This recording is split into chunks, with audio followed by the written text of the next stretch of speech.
إن الحمد لله نحمده ونستعينه ونؤمن به ونتوكل عليه ونعوذ بالله من شرور أنفسنا ومن سيئات أعمالنا من يهده الله فلا مضل له ومن يضلل فلا هادي له وأشهد أن لا إله إلا الله وحده لا شريك له وأشهد أن محمدا عبده ورسوله أرسله بالهدى ودين الحق ليظهره على الدين كله ولو كره المشركون اللهم صل على محمد وعلى آل محمد كما صليت على إبراهيم وعلى آل إبراهيم إنك حميد مجيد وبارك على محمد وعلى آل محمد كما باركت على إبراهيم وعلى آل إبراهيم إنك حميد مجيد أما بعد فإن خير الحديث كتاب الله فأحسن الهدي هدي محمد صلى الله عليه وسلم وشر الأمور محدثاتها وكل محدثة بدعة وكل بدعة ضلالة وكل ضلالة في النار يا أيها الذين آمنوا اتقوا الله حق تقاته ولا تموتن إلا وأنتم مسلمون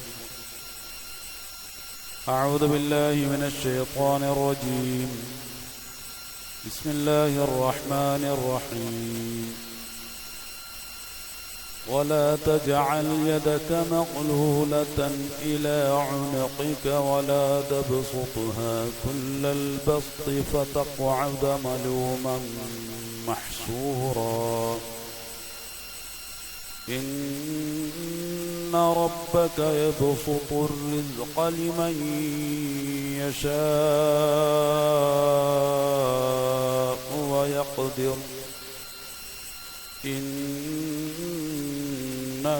كان بعبادته خبيرا بصيرا. പ്രിയമുള്ള സഹോദരങ്ങളെ സഹോദരന്മാർ, അല്ലാഹുവിൻ്റെ കൽപ്പന നിർദ്ദേശങ്ങളെ അങ്ങേയറ്റം സൂക്ഷ്മതയോടുകൂടി കൈകാര്യം ചെയ്യണമെന്നും തഖ്വയിൽ കൊണ്ട് ജീവിതത്തെ ചിട്ടപ്പെടുത്തണമെന്നും എന്നോട് നിങ്ങളോടും ആദ്യമായി ഉണർത്തുകയാണ്. അല്ലാഹുവിൻ്റെ കൽപ്പന നിർദ്ദേശങ്ങളെ ജീവിതത്തിൽ അഖിലം പാലിക്കുകയും അല്ലാഹുവിൻ്റെ തൃപ്തിയോടുകൂടി ജീവിതത്തിൻ്റെ അവസാനം വരെ നിലകൊള്ളുകയും അവസാന നിമിഷത്തിൽ കലിമത്തു ഷഹാദ ഉച്ചരിച്ചുകൊണ്ട് അല്ലാഹുവിൻ്റെ അടുക്കലേക്ക് ഒരു മുസ്ലിമായി മുഅ്മിനായി യാത്ര ചെയ്യാൻ ഭാഗ്യം സിദ്ധിക്കുന്ന സജ്ജനങ്ങളുടെ കൂട്ടത്തിൽ ഉൾപ്പെടുത്തി നമ്മെ ഏവരെയും അല്ലാഹു അനുഗ്രഹിക്കുമാറാകട്ടെ. വിശുദ്ധ ഖുർആനിലെ 17-ാമത്തെ സൂറത്തുൽ ഇസ്രാ, അതിൻ്റെ 29-ാമത്തെ സൂറത്തിൽ അല്ലാഹു സുബ്ഹാനഹു 29-ാമത്തെ ആയത്തിലൂടെ അല്ലാഹു സുബ്ഹാനഹു തആല നമ്മെ ബോധ്യപ്പെടുത്തുന്ന ഒരു വിഷയം, വലാ തജ്അൽ യദക മഗ്ലൂല,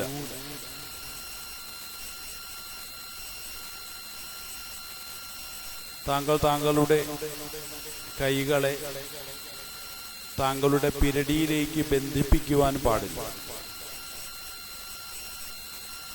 വലാ തബ്സുത്ഹ കുല്ലൽ ബസ്തി, അതുപോലെ തന്നെ ആ കൈകളെ താങ്കൾ എല്ലാ മേഖലകളിലേക്കും നീട്ടിയിടുവാനും പാടില്ല. ഫതഖഉദ മലൂമൻ മഹ്സൂറ, അങ്ങനെ ചെയ്യുന്ന പക്ഷം താങ്കൾ നിന്ദിതനും അതുപോലെ തന്നെ കഷ്ടപ്പെടുന്നവനായി മാറാനുള്ള സാധ്യതയുണ്ട്.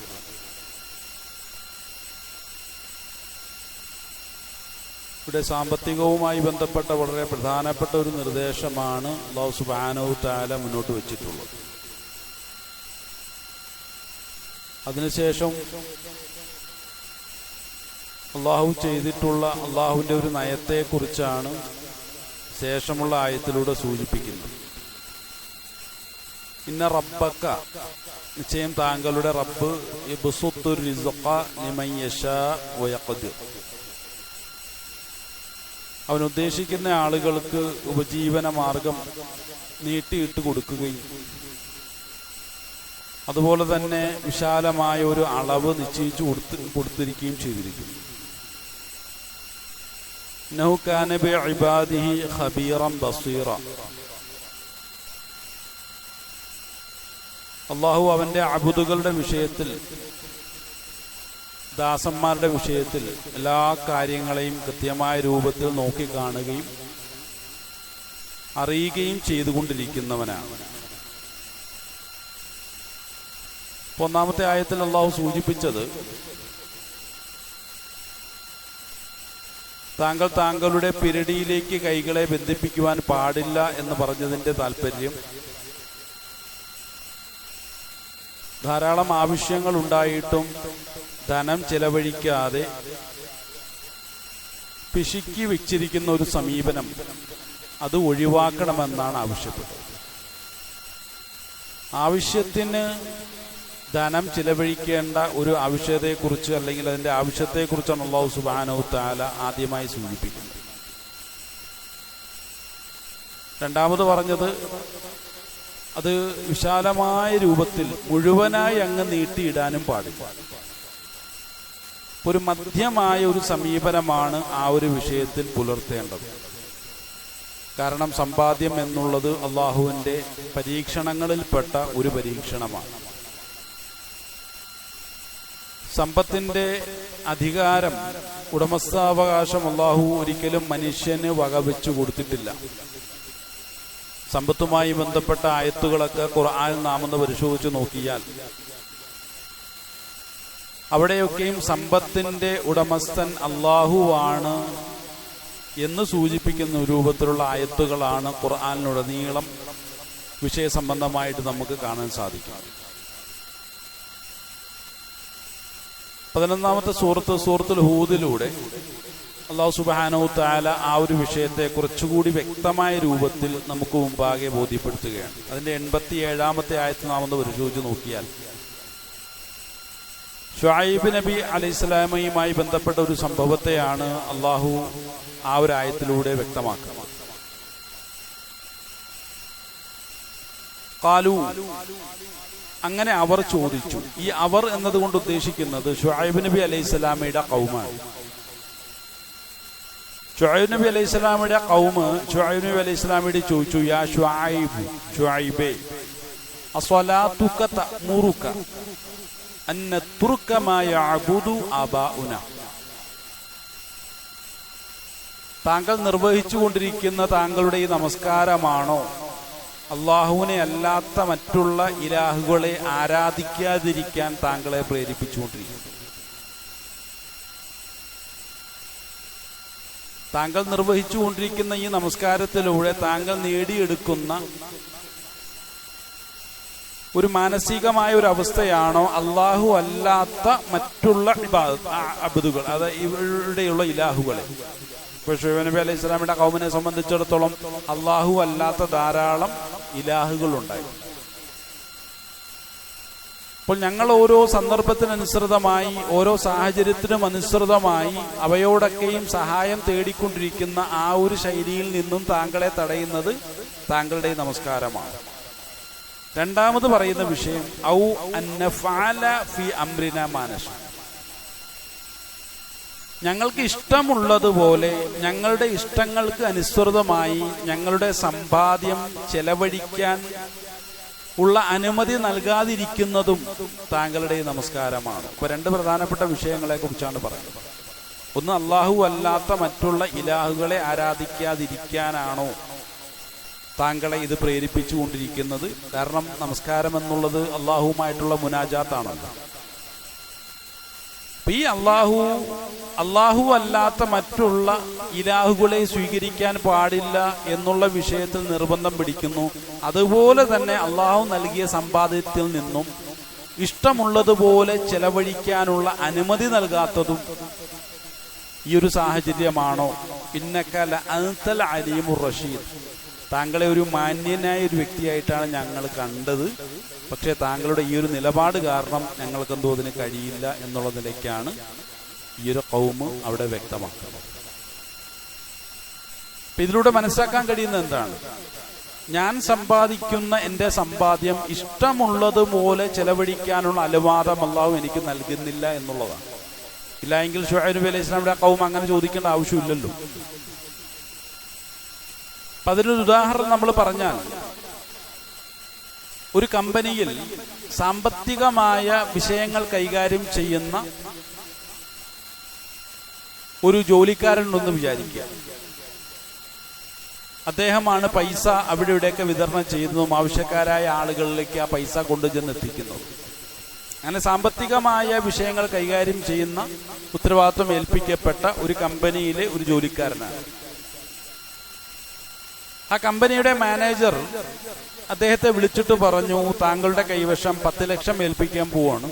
ഈ 10 ലക്ഷത്തിൽ 2 ലക്ഷം ഇന്ന ഷോപ്പിൽ കൊടുക്കണം, ഇന്ന കമ്പനിയിൽ കൊടുക്കണം. ഇങ്ങനെ ഓരോരോ ഇടപാടുകാരെ കുറിച്ച് വ്യക്തമായ രൂപത്തിൽ സൂചിപ്പിച്ചിട്ട് 10 ലക്ഷം രൂപ അദ്ദേഹത്തിന്റെ കൈകളിൽ ഏൽപ്പിക്കുകയാണ്. കൃത്യമായ കണക്കും കൊടുത്തു. ഇന്ന കാര്യങ്ങൾക്കൊക്കെ വേണ്ടിയിട്ടാണ് ഈ 10 ലക്ഷം രൂപ വിനിയോഗിക്കേണ്ടത്. അതോടൊപ്പം തന്നെ അദ്ദേഹത്തിന് ആവശ്യമായ ചിലവുകൾ, അദ്ദേഹത്തിന് ഭക്ഷണം കഴിക്കേണ്ടി വരും ഉച്ച സമയത്ത്, അതുപോലെ തന്നെ വാഹനത്തിന് പെട്രോൾ അടിക്കേണ്ടി വരും. അങ്ങനെയുള്ള ചെലവുകളൊക്കെ ഈ 10 ലക്ഷത്തിൽ നിന്നും താങ്കൾക്ക് വിനിയോഗിക്കാം. അതിന്റെ കണക്ക് എഴുതി തന്നാൽ കമ്പനിയുടെ ഭാഗമായി താങ്കൾ നിർവഹിച്ച എല്ലാ ചെലവുകളും അത് കമ്പനി ഏറ്റെടുത്തു കൊള്ളാം എന്ന് എന്ത് ചെയ്തു, ഇദ്ദേഹത്തോട് മാനേജർ പറയുകയും ചെയ്തു. അങ്ങനെ 10 ലക്ഷവും ഒരു ബാഗിലാക്കി ഇദ്ദേഹം പുറത്തേക്ക് ഇറങ്ങി. പുറത്തേക്ക് ഇറങ്ങിയ സമയത്ത് പെട്ടെന്ന് ഇദ്ദേഹത്തിന് ഒരു ഭാവമാറ്റം ഉണ്ടായി, ഒരു മാനസിക നിലയ്ക്ക് ഒരു മാറ്റം ഉണ്ടായി, ധാരണകൾക്കൊരു മാറ്റം ഉണ്ടായി. പെട്ടെന്ന് അദ്ദേഹം ചിന്തിക്കുകയാണ്, എൻ്റെ ബാഗിൽ 10 ലക്ഷം രൂപയാണ്. അപ്പൊ ഈ 10 ലക്ഷം രൂപയെ സംരക്ഷിക്കേണ്ടത് ഞാനാണ്. ഈ 10 ലക്ഷം രൂപ ഇപ്പൊ എൻ്റെ കയ്യിലാണുള്ളത്. ഇത് കൈകാര്യം ചെയ്യേണ്ടതും ഞാനാണ്. അങ്ങനെ അദ്ദേഹം എന്ത് ചെയ്തു, പെട്ടെന്ന് തന്നെ കൂട്ടുകാരെയൊക്കെ വിളിച്ചു, നമുക്ക് നല്ലൊരു ടൂറ് പോകാം. അങ്ങനെ ഒരു വാഹനമെടുത്തു, അതിൽ പെട്രോൾ അടിച്ചു. അങ്ങനെ എന്ത് ചെയ്തു, ടൂറ് പോയി. കൂട്ടുകാർക്ക് ആവശ്യമായ സാധനങ്ങളെല്ലാം വാങ്ങിച്ചു കൊടുത്തു. വീട്ടിൽ പോയി മാതാപിതാക്കൾക്കും പൈസ കൊടുത്തു, ഭാര്യയുടെയിലും പൈസ കൊടുത്തു. അങ്ങനെ എല്ലാവർക്കും എന്ത് ചെയ്തു, വിശാലമായ രൂപത്തിൽ അദ്ദേഹം പൈസ കൊടുക്കുകയും അങ്ങനെ ഇദ്ദേഹം എന്ത് ചെയ്തു, മക്കൾക്ക് അവർക്ക് ആവശ്യമുള്ള സാധനങ്ങൾ വാങ്ങിച്ചു കൊടുക്കുകയും അങ്ങനെ ഓരോരോ സാധനങ്ങൾ വാങ്ങിച്ചു. അങ്ങനെ ഓരോരോ മാളുകളിൽ ചെന്ന് കയറി അവിടെയുള്ള സാധനങ്ങളെല്ലാം വാങ്ങിച്ചു. അവസാനം എന്ത് ചെയ്തു, വൈകുന്നേരം ആയപ്പോഴത്തേക്കും ഏതാണ്ട് 10 ലക്ഷത്തിൽ 8 ലക്ഷം രൂപയും തീർന്നിട്ടുണ്ട്. ഒരൊറ്റ യാത്രയിലൂടെ സംഭവിച്ചു. അപ്പൊ ഇന്നത്തെ മാളുകളിലൊക്കെ കയറി കഴിഞ്ഞാൽ വളരെ പെട്ടെന്ന് തന്നെ നമുക്ക് നമ്മുടെ പൈസ ചെലവഴിക്കാനുള്ള സാഹചര്യങ്ങളുണ്ട്. പ്രത്യേകിച്ചും ഓഫറുകളുടെ കാലഘട്ടമാണ് ഓണക്കാലം എന്ന് പറയുന്നത്. അപ്പൊ പത്രമാധ്യമങ്ങളൊക്കെ എടുത്ത് നോക്കിക്കഴിഞ്ഞാൽ ഓഫറുകളുടെ നീണ്ട നിരയാണ് നമുക്ക് ഓരോ താളുകളിലും കാണാൻ കഴിയുന്നത്. ഇതെല്ലാം വാങ്ങിച്ചു. ഇതൊന്നും ഈ വിലയ്ക്ക് പിന്നീട് കിട്ടില്ല, അതുകൊണ്ട് ഇതെല്ലാം വാങ്ങിച്ചു. എല്ലാം വാങ്ങിച്ച് കൂട്ടുകാർക്ക് കൊടുത്തു, ദാനം ചെയ്തു, അയൽവാസികൾക്ക് കൊടുത്തു. അങ്ങനെ ഒരുപാട് സാധനങ്ങൾ കൊടുത്തപ്പോൾ മാതാപിതാക്കൾ പറഞ്ഞു, എൻ്റെ മോൻ ഇപ്പോൾ വളരെ നല്ല മോനാണ്, ഒരുപാട് പൈസ എനിക്ക് തന്നു. ഭാര്യയും പറഞ്ഞു, വളരെ നല്ല ഭർത്താവാണ് എൻ്റെ ഭർത്താവ്. കൂട്ടുകാരൊക്കെ പറഞ്ഞു, ഇത്രയും നല്ലൊരു കൂട്ടുകാരനെ കിട്ടാൻ പ്രയാസമാണ്. മക്കൾ പറഞ്ഞു, ഇത്രയും ഉദാരനായ ഒരു പിതാവിനെ കിട്ടാനും പ്രയാസമാണ്. എല്ലാവരും ഇദ്ദേഹത്തെ കുറിച്ച് നല്ലത് പറഞ്ഞു. അപ്പൊ നല്ലത് പറഞ്ഞ ആളുകൾക്കൊക്കെ ഇദ്ദേഹം ചെയ്തത് വളരെ നല്ല ഒരു പ്രവൃത്തിയായിട്ടാണ് അനുഭവപ്പെട്ടത്. എന്നാൽ പിറ്റേന്ന് കമ്പനിയിലേക്ക് ഇദ്ദേഹം പോകുമ്പോൾ എന്താണ് സംഭവിക്കുന്നത്? ഇദ്ദേഹം പിറ്റേന്ന് കമ്പനിയിലേക്ക് പോകുന്നു. മാനേജർ ചോദിക്കുന്നു, തലേ ദിവസം ഇന്ന കമ്പനികളിൽ നിന്നും വിളിച്ചിരുന്നു, അവരുമായിട്ടുള്ള സാമ്പത്തിക ഇടപാടുകൾ നമ്മൾ തീർത്തിട്ടില്ല, താൻ എന്ത് അതിക്രമമാണ് ചെയ്തതെന്ന് ചോദിക്കുമ്പോൾ അവസാനം ബാക്കി വന്ന 2 ലക്ഷം രൂപ കൊണ്ട് മാനേജറുടെ മുന്നിൽ വെച്ചിട്ട് എനിക്കൊരു അബദ്ധം പറ്റിപ്പോയി എന്ന് പറഞ്ഞാൽ ആ കമ്പനി അതിന് സമ്മതിക്കൂ? ഒരിക്കലുമില്ല. കാരണം ഈ കമ്പനിയുടെ പൈസയാണ് 10 ലക്ഷം രൂപ. ഇത് ഇദ്ദേഹത്തിന് തോന്നിയതുപോലെ ചെലവഴിക്കാനുള്ളതല്ല. ആ കമ്പനി പറഞ്ഞ വഴികളിലൂടെ മാത്രമേ ചെലവഴിക്കാൻ സാധിക്കൂ. അപ്പൊ ഇദ്ദേഹത്തിന്റെ ചെലവഴിക്കലെല്ലാം കമ്പനിയുടെ നോട്ടത്തിൽ വളരെ തെറ്റായ വഴികളാണ്. പ്രിയമുള്ളവരെ, ഇതുപോലെ തന്നെ അള്ളാഹു നമ്മളുടെ കയ്യിൽ പൈസ ഏൽപ്പിക്കരുത്. നമുക്ക് തോന്നിയതുപോലെ ചെലവഴിക്കാനല്ല ഈ പൈസ അള്ളാഹു നമ്മളെ ഏൽപ്പിച്ചത്. അള്ളാഹു വിശുദ്ധ ഖുർആനിലൂടെ വളരെ കൃത്യമായ രൂപത്തിൽ എങ്ങനെയാണ് ധനവിനിയോഗം നടത്തേണ്ടത് എന്നുള്ളതിനെ കുറിച്ചുള്ള സാമ്പത്തികമായിട്ടുള്ള നിയമങ്ങൾ വ്യക്തമാക്കിയിട്ടുണ്ട്. അതെനിക്ക് അറിയില്ല എന്ന് പറഞ്ഞിട്ട് കാര്യമില്ല. പടച്ചവൻ എനിക്കിതൊന്നും അറിയില്ലായിരുന്നു എന്ന് പറഞ്ഞിട്ട് കാര്യമില്ല. ഇതൊക്കെ അറിയാനും പഠിക്കാനും മനസ്സിലാക്കാനും വേണ്ടിയിട്ടാണ് അള്ളാഹു എനിക്ക് കഴിവും പ്രാപ്തിയും ഒക്കെ തന്നിട്ടുള്ളത്. നമുക്ക് താല്പര്യമുള്ള വിഷയങ്ങളെ കുറിച്ചൊക്കെ നമ്മൾ നന്നായിട്ട് പഠിക്കാറുണ്ടല്ലോ. ഇപ്പൊ രാഷ്ട്രീയത്തെ കുറിച്ച് നന്നായിട്ട് അറിയാം. ഓരോ കാലത്തും വരുന്ന കാലിക പ്രസക്തമായ വിഷയങ്ങളെക്കുറിച്ച് നമുക്ക് നന്നായിട്ടറിയാം. നിങ്ങൾക്കതിനെക്കുറിച്ച് നല്ല ധാരണയുള്ളത് കൊണ്ടാണ് അത്തരം വിഷയങ്ങളൊന്നും ഈ പരിശുദ്ധമായ പള്ളിയിൽ പലപ്പോഴും ചർച്ച ചെയ്യാൻ എടുക്കാത്തത്. പല ആളുകളും അങ്ങനെ ചിന്തിക്കാറുണ്ട്, കാലിക പ്രസക്തമായ വിഷയങ്ങളൊന്നും ചർച്ച ചെയ്യുന്നില്ലല്ലോ. ഇപ്പൊ ഹേമ കമ്മീഷൻ അതിനെക്കുറിച്ചും ചർച്ച ചെയ്ത് അതിനെക്കുറിച്ച് നന്നായിട്ട് നമുക്കൊക്കെ അറിയാമല്ലോ. ഇത് പള്ളിയിൽ കൊണ്ടൊന്നും ചർച്ച ചെയ്യാൻ പറ്റുന്നൊരു വിഷയമല്ല. അപ്പൊ അങ്ങനെ എല്ലാ കാര്യത്തെക്കുറിച്ച് നന്നായിട്ട് പത്രമാധ്യമങ്ങളിലൂടെ വായിച്ചു പഠിച്ച്, അതുകൂടാതെ ടി വിയിലും ഇരുന്ന് പഠിച്ചു, അതുമായി ബന്ധപ്പെട്ട എല്ലാ ക്ലാസ് റൂമുകളെയും നമ്മൾ ഉപയോഗപ്പെടുത്തിയിട്ടുണ്ട്, നന്നായിട്ട് പഠിച്ചിട്ടുണ്ട്. പക്ഷെ പലപ്പോഴും സമയം കിട്ടാതെ പോകുന്നത് സാമ്പത്തികമായ വിഷയങ്ങളെക്കുറിച്ച് അള്ളാഹു എന്താണ് പറഞ്ഞിട്ടുള്ളത്, എനിക്ക് എൻ്റെ കയ്യിൽ കിട്ടിയിട്ടുള്ള പൈസ എവിടുന്ന് വന്നതാണ്, അതിനെക്കുറിച്ച് അള്ളാഹുവിന് എന്താണ് പറയാനുള്ളത്, ആ വിഷയങ്ങളെക്കുറിച്ചൊന്നുമാണ് പൊതുവിൽ ജനങ്ങൾക്ക് ധാരണയില്ലാത്തത്. പക്ഷെ അതിനെക്കുറിച്ച് നമ്മൾ പഠിക്കണം എന്നാണ്. ഒരു ദിവസം ഒരു സഹോദരൻ ഒരു ടൗണിലൂടെ ഒരു വാഹനത്തിൽ പോയപ്പോൾ പോലീസ് തടഞ്ഞു നിർത്തിയിട്ട് പറഞ്ഞു സൈഡിലേക്ക് ഒതുക്കാൻ പറഞ്ഞു. പോലീസ് കുറച്ച് ദേഷ്യത്തിലാണ്. ഇദ്ദേഹം ആകെ പ്രയാസപ്പെട്ടു, സാർ ഞാനൊന്നും ചെയ്തിട്ടില്ല, തെറ്റുകളൊന്നും ചെയ്തിട്ടില്ല.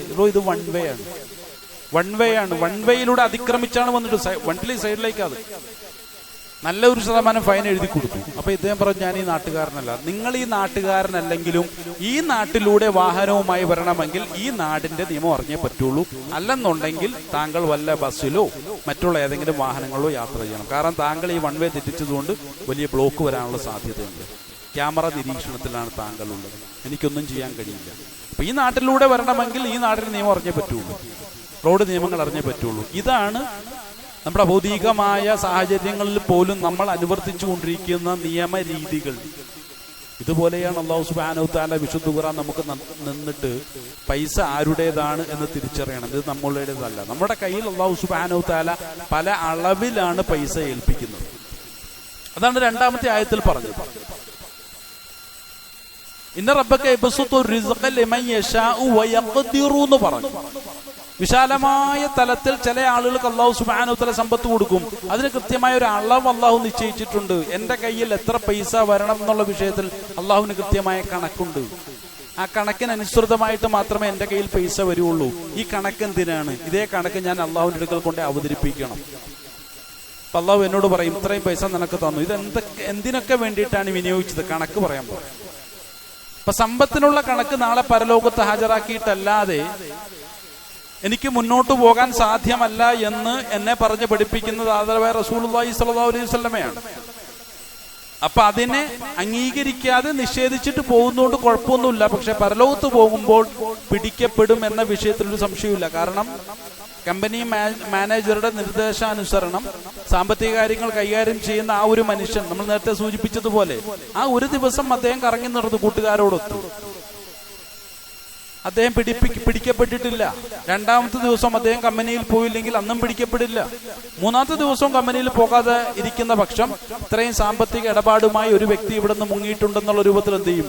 കേസ് ഫയൽ ചെയ്യപ്പെടും. 2 ദിവസത്തിനുള്ള അദ്ദേഹം എന്ത് ചെയ്യും? പോലീസിനായി പിടിക്കപ്പെടുകയും ചെയ്യും, അറസ്റ്റ് ചെയ്യപ്പെടുകയും ചെയ്യും. പിന്നീട് അതുമായി ബന്ധപ്പെട്ട നിയമനിർമ്മാണത്തിലേക്ക് കടക്കുകയും ചെയ്യും. എല്ലാത്തിനും അദ്ദേഹം ഉത്തരം പറഞ്ഞേ പറ്റുള്ളൂ. ഇത് ഓരോ മനുഷ്യന്റെ ബാധ്യതയാണ് എന്ന് പറഞ്ഞതുപോലെയാണ് അള്ളാഹു നമ്മുടെ കയ്യിൽ സമ്പത്ത് ഏൽപ്പിച്ചിട്ടുള്ളത്. അത് കൃത്യമായ രൂപത്തിൽ വിനിയോഗിച്ചേ പറ്റൂ. കാരണം സമ്പത്തിന് ആവശ്യക്കാരായ ധാരാളം ആളുകളെ നമ്മുടെ ചുറ്റോട് ചുറ്റും അള്ളാഹു നിശ്ചയിച്ചിട്ടുണ്ടെന്നർത്ഥം. എൻ്റെ അയൽവാസിക്ക് സാമ്പത്തികമായ പ്രതിസന്ധിയും പ്രയാസങ്ങളുണ്ടോ, സഹായിക്കേണ്ട ബാധ്യത എനിക്കുണ്ട്. എന്റെ നാട്ടിൽ ആരെങ്കിലും സാമ്പത്തികമായി പ്രയാസങ്ങൾ അനുഭവിക്കുന്നുണ്ടോ, അവരെ സാമ്പത്തികമായി അവരുടെ പ്രയാസങ്ങളെ നീക്കേണ്ട ബാധ്യത എനിക്കുണ്ട്. അതിനൊക്കെ കൂടിയിട്ടാണ് പടച്ചവൻ എനിക്ക് വിശാലമായ രൂപത്തിൽ പൈസ തന്നത്. അല്ലാതെ എന്റെ പൈസ കൊണ്ട് അനധികൃതമായ രൂപത്തിൽ അള്ളാഹു പറയാത്ത വഴിയിലൂടെ ഇപ്പൊ ദൂർത്ത് നടത്തുക, അതുപോലെ തന്നെ ആളുകളുടെ മുന്നിൽ വലിയൊരു സമ്പന്നനാണ് എന്ന് തെളിയിക്കുന്ന രൂപത്തിലുള്ള അനാവശ്യ കാര്യങ്ങൾ നിർവഹിക്കുക, ഇങ്ങനെയുള്ള കാര്യങ്ങൾ ചെയ്യുന്നുണ്ട്, കുഴപ്പമില്ല. പക്ഷെ മരണത്തിന് ശേഷം അള്ളാഹുവിന്റെ മുന്നിൽ ചെല്ലുമ്പോൾ ഈ സമ്പത്തിന് കൃത്യമായ കണക്ക് അവതരിപ്പിച്ചേ പറ്റുള്ളൂ. അപ്പൊ ഞാൻ ഏതൊക്കെ രൂപത്തിലേക്ക് കണക്ക് അവതരിപ്പിക്കും? പഠിച്ചവൻ എൻ്റെ കൂട്ടുകാരുമായിട്ട് ഞാൻ ഒരുപാട് കറങ്ങി നടന്നു, അല്ലെങ്കിൽ ഓണത്തിന്റെ ഓഫർ കണ്ടപ്പോൾ ഇതെല്ലാം ഞാൻ വാങ്ങിച്ച് വീട്ടിൽ കൊണ്ടുവന്ന് കൂട്ടി, ഈ രൂപത്തിലാണ് എൻ്റെ സമ്പത്ത് ഞാൻ ചെലവഴിച്ചതെന്ന് പറയുമ്പോൾ അള്ളാഹു അത് വളരെ കൃത്യമായ രൂപത്തിലുള്ള ചെലവഴിക്കലായിരുന്നു എന്നുള്ള നിലയ്ക്ക് സ്വർഗത്തിലേക്കുള്ള അംഗീകാരം നമുക്ക് നൽകുമോ ഇല്ലയോ എന്നുള്ളതാണ്. വളരെ ചുരുങ്ങിയ സമയത്തുള്ള ചർച്ച ചെയ്യേണ്ട ഒരു വിഷയമല്ല, വിശാലമായൊരു വിഷയമാണ്. അവിടെ അള്ളാഹു മറ്റൊരു ആയത്തിലൂടെ, സൂറത്തു നിസാ 4-ാമത്തെ സൂറത്താണ്, അതിന്റെ 5-ാമത്തെ ആയത്തിലൂടെ സൂചിപ്പിച്ച മറ്റൊരു കാര്യം, അഊദുബില്ലാഹി മിനശ് ശൈത്വാനിർ റജീം, വലാ തുഅ്തു സുഫഹാ അംവാലക്കും അല്ലതി ജഅലല്ലാഹു ലക്കും ഖിയാമ. നിങ്ങളുടെ നിലനിൽപ്പിന് വേണ്ടി നിങ്ങൾക്ക് നൽകിയിട്ടുള്ള സമ്പത്തിനെ നിങ്ങൾ സാമ്പത്തിക വിഡ്ഢികൾക്ക് കൊടുക്കാൻ പാടില്ല എന്നാണ്. അപ്പൊ പല ആളുകളും സാമ്പത്തിക പ്രതിസന്ധി എന്നൊക്കെ പറഞ്ഞിട്ട് നമ്മുടെ മുന്നിൽ വരാറുണ്ട്. അവർക്കെല്ലാം പൈസ എടുത്ത് കൊടുക്കാൻ പാടില്ലെന്നാണ്. എങ്ങനെയാണ് അവൻ സാമ്പത്തികമായ പ്രതിസന്ധിയിൽ അകപ്പെട്ടത്, അതിനെക്കുറിച്ച് നമ്മൾ പഠിക്കണം. അവനൊരു സാമ്പത്തിക വിഡ്ഢിയാണെങ്കിൽ അള്ളാഹു ഇവിടെ സൂചിപ്പിച്ചതുപോലെ, ഒരു സാമ്പത്തിക വിഡ്ഢി എന്ന് പറഞ്ഞാൽ സമ്പത്തിന്റെ വിനിയോഗം എങ്ങനെയാണ് എന്ന് കൃത്യമായ രൂപത്തിൽ അറിയാത്ത ഒരു വ്യക്തിയാണ്. പൈസ കിട്ടി ഉടനെ അനാവശ്യമായ രൂപത്തിൽ അതെല്ലാം ചെലവഴിച്ചു ദൂർത്തടിക്കുകയാണ്. അങ്ങനെയുള്ളൊരു സാമ്പത്തിക വിഡ്ഢി സാമ്പത്തിക പ്രതിസന്ധിയുമായിട്ട് വരുമ്പോൾ എടുത്ത് പൈസ കൊടുക്കാൻ പാടില്ല. എന്താ ചെയ്യേണ്ടത്? അവർക്ക് വസ്ത്രമില്ലേ, അവർക്ക് കഴിക്കാൻ ഭക്ഷണമില്ലേ, നമ്മൾ എന്ത് ചെയ്യണം? പൈസ എടുത്ത് കൈ കൊടുക്കാതെ അവർക്കുള്ള ഭക്ഷണം വാങ്ങിച്ചു കൊടുക്കണം. പൈസ തരാൻ പറഞ്ഞ പൈസ കൊടുക്കാൻ പാടില്ല, ഖുർആൻ പറഞ്ഞതാണ്. വസ്ത്രമില്ലെങ്കിൽ വസ്ത്രം വാങ്ങിച്ചു കൊടുക്കണം. അതിനെക്കുറിച്ച് പരിശോധിക്കണം. വീട്ടിൽ ഒരുപാട് ഡ്രസ്സിങ്ങനെ അടുക്കി ഇരിപ്പുണ്ടെങ്കിൽ കൊടുക്കാൻ പാടില്ല എന്നാണ്. മാന്യമായ രൂപത്തിൽ ഭക്ഷിക്കാനുള്ള വിഭവങ്ങൾ ഉണ്ടെങ്കിൽ കൊടുക്കാൻ പാടില്ല എന്നാണ്. ഇത് കൊടുക്കുന്നവനും ഈ വിഷയത്തിൽ ബോധ്യം ഉണ്ടായിരിക്കണം. കാരണം ഞാനും അള്ളാഹു തന്ന സമ്പത്താണ്, ഇത് ആവശ്യത്തിന് മാത്രമേ ഞാൻ ചെലവഴിക്കാൻ പാടുള്ളൂ. പലപ്പോഴും നമ്മുടെ ആവശ്യങ്ങൾ അനാവശ്യങ്ങളായി മാറുന്നുണ്ട് എന്നുള്ളത് മറ്റൊരു സംഗതിയാണ്. വലിയ പ്രതിസന്ധിയിൽ കഴിഞ്ഞുകൂടുന്ന ആളുകളുടെ ജീവിതത്തെ മുൻനിർത്തിയിട്ട് വേണം നമ്മുടെ ആവശ്യങ്ങൾ നമ്മൾ തീരുമാനിക്കാൻ. ഇപ്പൊ നമ്മൾ ആലോചിച്ച് നോക്കുക, ഫലസ്തീനിൽ കഴിയുന്ന ആളുകളുടെ അവസ്ഥ, അവർക്കുള്ള അടിസ്ഥാന സൗകര്യങ്ങൾ എന്തൊക്കെയാണ് അവരാഗ്രഹിക്കുന്നത്, നമ്മൾ ചിന്തിച്ചു നോക്കുക. നമ്മളെ സംബന്ധിച്ചിടത്തോളം ആവശ്യത്തിന് മേൽ ആവശ്യമായിട്ടുള്ള പല കാര്യങ്ങളുമാണ് അവരുടെ ചെറിയ ആവശ്യങ്ങളായിട്ട് മാറുന്നത്. അവരുടെ വലിയ ആവശ്യങ്ങൾ എന്തൊക്കെയായിരിക്കും? അങ്ങനെ വലിയ സാമ്പത്തിക പ്രതിസന്ധിയിൽ കഴിഞ്ഞുകൂടുന്ന ആളുകളുടെ സാഹചര്യത്തെ മുൻനിർത്തിയിട്ടായിരിക്കണം നമ്മുടെ ആവശ്യങ്ങളും അനാവശ്യങ്ങളും ഒക്കെ നമ്മൾ തീരുമാനിക്കേണ്ടത്. അല്ലാതെ നമ്മളുടെ ഈ പരിസ്ഥിതിയിൽ നിന്നുകൊണ്ടല്ല, നമ്മുടെ ഈ ഉപഭോഗ സംസ്കാരത്തിൽ നിന്നുകൊണ്ടല്ല. അവിടെയാണ് അള്ളാഹു പറയുന്നത്, സമ്പത്ത് ഞാനാണ് തന്നത്, നിങ്ങളത് കൃത്യമായ രൂപത്തിൽ ചെലവഴിക്കണം. അത് അമിതത്വം പാടില്ല, കൂടുതലായിട്ട് ചെലവഴിക്കാൻ പാടില്ല. കാരണം നീ നിന്റെ കുടുംബത്തിന് വേണ്ടി നിനക്ക് വേണ്ടിയിട്ടും ആവശ്യമില്ലാതെ ഇങ്ങനെ സാധനങ്ങൾ വാങ്ങിച്ചു കൂട്ടുമ്പോൾ അതൊക്കെ അതിക്രമപരമായ രൂപത്തിലുള്ള വാങ്ങിക്കലാണ്. അത് തെറ്റായ രൂപത്തിലാണ് നിന്റെ ധനവിനിയോഗത്തെ അള്ളാഹു സുബ്ഹാനഹു വ തആല വിലയിരുത്തുന്നത്. അതിന് മറുപടി കൊടുക്കാതെ പോകാൻ സാധ്യമല്ല എന്നത്. ഇപ്പോൾ റസൂലുള്ളാഹി സ്വല്ലല്ലാഹു അലൈഹി വസല്ലം മിഅ്റാജ് ചെയ്തതിനെ കുറിച്ച് നമ്മൾ കേട്ടിട്ടുണ്ട്. മിഅ്റാജ് എന്ന് പറഞ്ഞാൽ എന്താണ്? ഉപരിലോകങ്ങളിലേക്കുള്ള യാത്രയാണ്, ഉപരി പ്രപഞ്ചങ്ങളിലേക്കുള്ള യാത്രയാണ്. അങ്ങനെ നമ്മുടെ പ്രപഞ്ചത്തിന്റെ 7 അതിർത്തികളും കടന്നിട്ട് 7 പ്രപഞ്ചങ്ങളുടെയും അതിർത്തി കടന്ന് റസൂലുള്ളാഹി സ്വല്ലല്ലാഹു അലൈഹി വസല്ലം ജബറൂത്തിലേക്കും അളമൂത്തിലേക്കും ഒക്കെ യാത്ര ചെയ്തതായിട്ട് ഹദീസിലൂടെ നമുക്ക് മനസ്സിലാക്കാൻ കഴിയും. അതൊക്കെ സ്പിരിച്വൽ വേൾഡുകളാണ്, സ്പിരിച്വൽ പ്രപഞ്ചങ്ങളാണ്. ഇങ്ങനെയുള്ള ആത്മീയ പ്രപഞ്ചങ്ങളിലൂടെ യാത്ര ചെയ്തപ്പോഴാണ് സ്വർഗ നരകങ്ങൾ റസൂലുള്ളാഹി സ്വല്ലല്ലാഹു അലൈഹി വസല്ലം കണ്ടത്.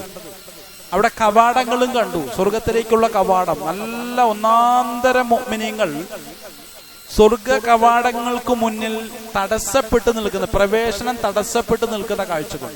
നല്ല മുഅ്മിനീങ്ങളാണ്. റസൂലുള്ളാഹി സ്വല്ലല്ലാഹു അലൈഹി വസല്ലം ചോദിച്ചു, എന്താണ് ജിബ്രീൽ, അവർക്ക് സ്വർഗത്തിലേക്ക് കടക്കുന്നതിനും തടസ്സമാകുന്ന വസ്തുതകൾ എന്തെന്നാണ്? ജിബ്രീൽ അലൈഹി സ്വലാം പറഞ്ഞു, താങ്കളുടെ സമൂഹത്തിലുള്ള, ഖൗമിലുള്ള, ഉമ്മത്തിലുള്ള സമ്പന്നരായ മുഅ്മിനീങ്ങളാണ് അവർ. സമ്പന്നരായ മുഅ്മിനീങ്ങളാണ്. അവർക്ക് ഇനി അവരുടെ സാമ്പത്തിക രംഗത്തെ കണക്ക് അവതരിപ്പിക്കാനുണ്ട്. സമ്പത്ത് കൂടുന്നതിനനുസരിച്ച് താമസം നേരിടുന്നതാണ്. സാമ്പത്തിക രംഗത്ത് പ്രതിസന്ധി അനുഭവിക്കുന്നവൻ ഒരു പ്രയാസവും ഇല്ല. അപ്പൊ ചില ആളുകൾ മിന്നൽ പിണർ കണക്കെ തടസ്സങ്ങളെ ഭേദിച്ചുകൊണ്ട് സ്വർഗത്തിലേക്ക് കടന്നുകൊണ്ടിരിക്കുകയാണ്.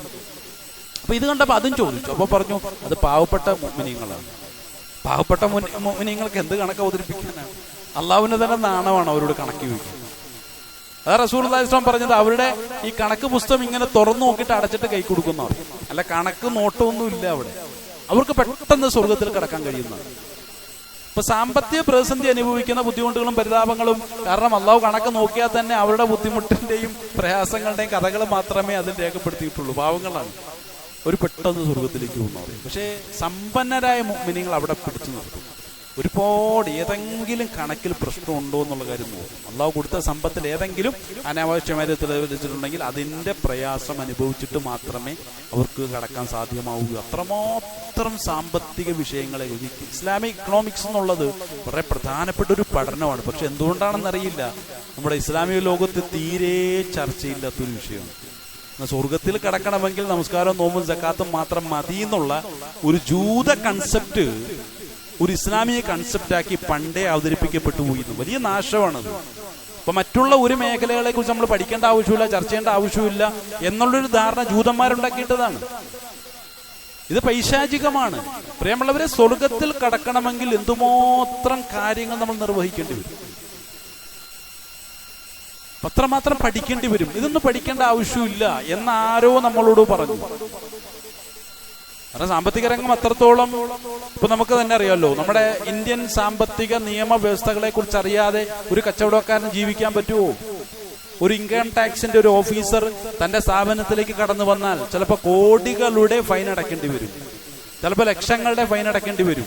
അപ്പൊ അതിനെക്കുറിച്ച് ധാരണ ഉണ്ടാവുക. കണക്കറിയുന്ന ഒരാളെ കൊണ്ടുവന്ന് അതിന്റെ കണക്കിനെ കുറിച്ച് നമ്മളിൽ ബോധ്യം ഉണ്ടാക്കുക.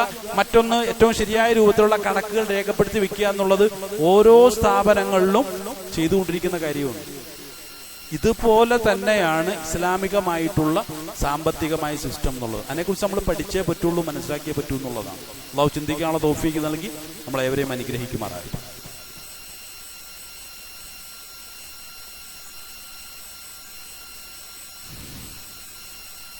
അൽഹംദുലില്ലാഹി റബ്ബിൽ ആലമീൻ അസ്സലാത്തു വസ്സലാമു അലാ അഷ്റഫിൽ മുർസലീൻ വഅലാ ആലിഹി വസഹബിഹി അജ്മഈൻ അമ്മാ ബഅദ്.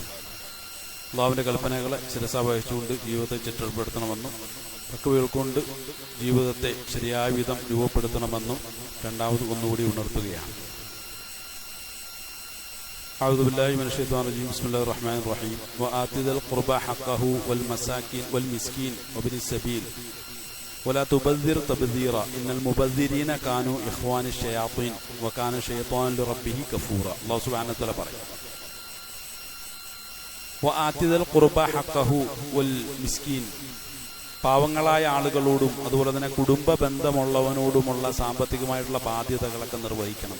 അതുപോലെ തന്നെ വബിനി സബീൽ, യാത്രക്കാരായ ആളുകൾ, സാമ്പത്തിക പ്രതിസന്ധി അനുഭവിക്കുന്ന യാത്രക്കാരായ ആളുകളോടുമുള്ള സാമ്പത്തികമായിട്ടുള്ള ഉത്തരവാദിത്വങ്ങൾ നിർവഹിക്കേണ്ടതുണ്ട്. വലാ തുബദ്ദിർ തബ്ദീറ, നിങ്ങൾ ദുർവ്യയം ചെയ്യുന്ന ഒരവസ്ഥയിലേക്ക് മാറാൻ പാടില്ല. ഇന്നൽ മുബദ്ദിരീന, നിശ്ചയമായി മുബദ്ദിരീങ്ങൾ അഥവാ ദുർവ്യയം ചെയ്യുന്ന ആളുകൾ കാനു, അവർ ഇഖ്വാനു ശയാത്തീൻ, അവർ പിശാചിന്റെ സഹോദരങ്ങളാണ്.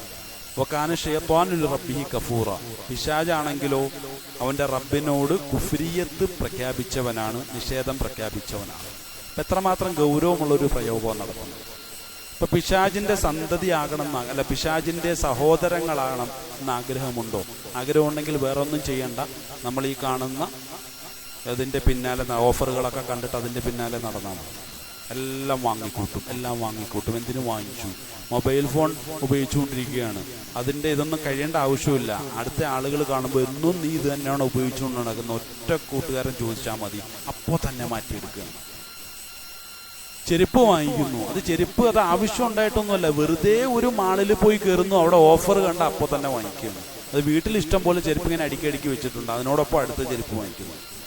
ഷർട്ട് വാങ്ങിക്കുന്നതിനോ ഇതുപോലുള്ള വസ്ത്രങ്ങൾ വാങ്ങിക്കുന്നതിനോ ഈ പറഞ്ഞ നിബന്ധനയൊന്നുമില്ല, വെറുതെ വാങ്ങിക്കൂട്ടുക.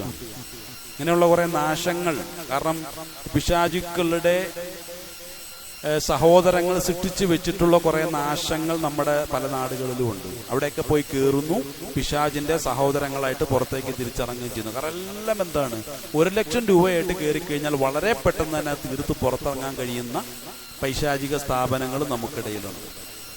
അവിടെയൊക്കെ പോയി കയറുകയാണ്, കുടുംബത്തോടു കൂടി പോയി കയറുന്നു. നമ്മൾ ചതിക്കപ്പെടുകയാണ്, പലപ്പോഴും ഓഫറുകളുടെ പേരിൽ ചതിക്കപ്പെടുകയാണ്. അത്രമാത്രം നമ്മളെ വളർത്തണമെന്നൊന്നും ആർക്കും താല്പര്യമില്ല. കച്ചവട മേഖല എന്ന് പറഞ്ഞാൽ തന്നെ, ഇന്നത്തെ കച്ചവട രീതി എന്ന് പറഞ്ഞാൽ തന്നെ ചതിക്കലുകളുടെയും വഞ്ചനകളുടെയും ഒരു മേഖലയാണ്.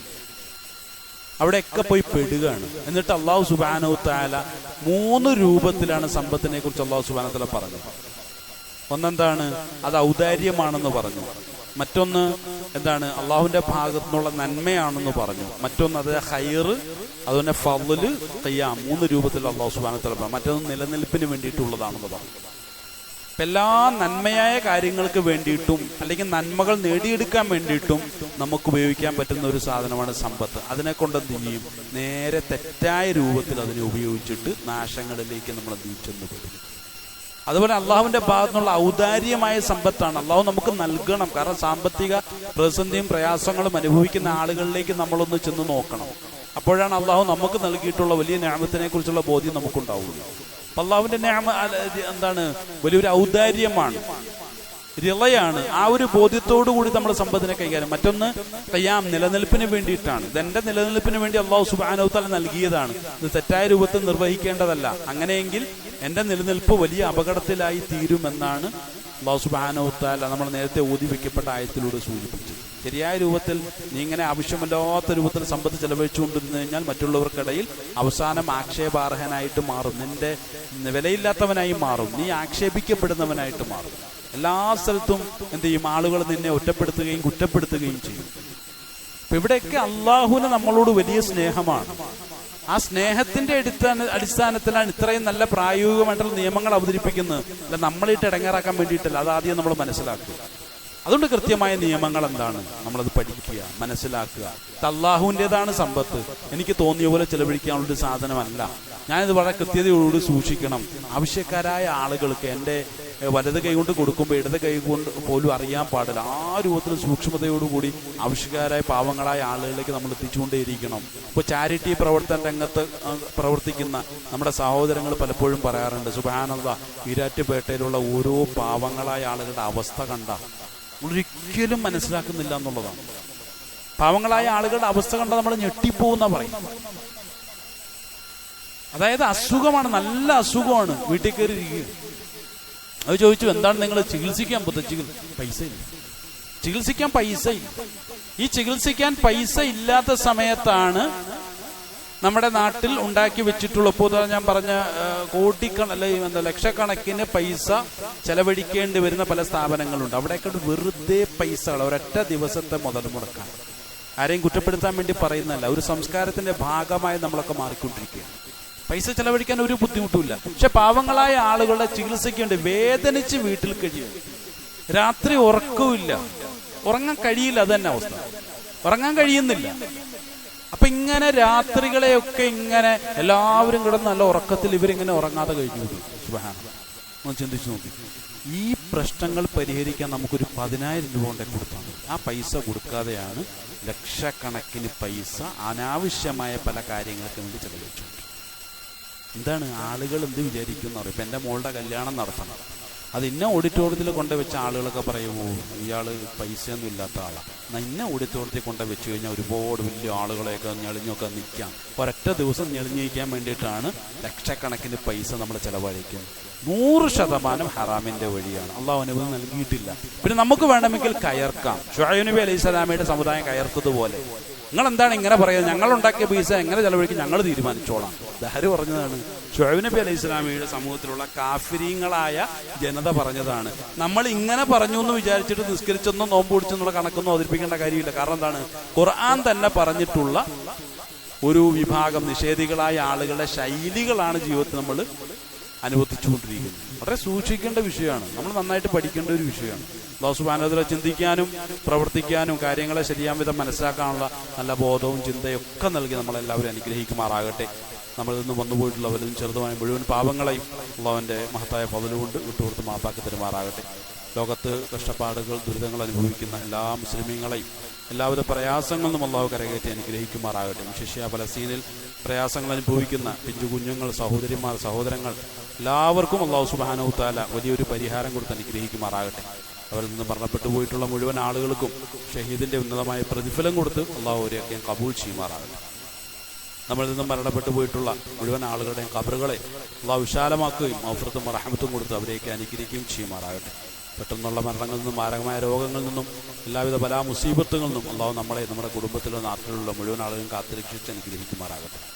ലോകത്ത് ബുദ്ധിമുട്ടുകൾ, കഷ്ടപ്പാടുകൾ അനുഭവിക്കുന്ന എല്ലാ മുസ്ലിമീങ്ങളെയും എല്ലാവിധ പ്രയാസങ്ങളിൽ നിന്നും അല്ലാഹു കരകയറ്റി അനുഗ്രഹിക്കുമാറാകട്ടെ. ജയിലുകളിൽ കഴിയുന്ന നമ്മുടെ സഹോദരങ്ങളുണ്ട്, അവർക്കൊക്കെ ഇത്രയും പെട്ടെന്ന് ജയിൽ മോചനം കൊടുത്ത് അല്ലാഹു അനുഗ്രഹിക്കുമാറാകട്ടെ.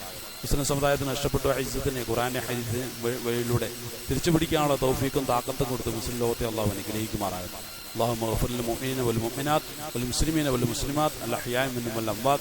ربنا آتنا في الدنيا حسنة وفي الآخرة حسنة وقنا عذاب النار. آمين. والحمد لله يا أرحم الراحمين. والحمد لله رب العالمين.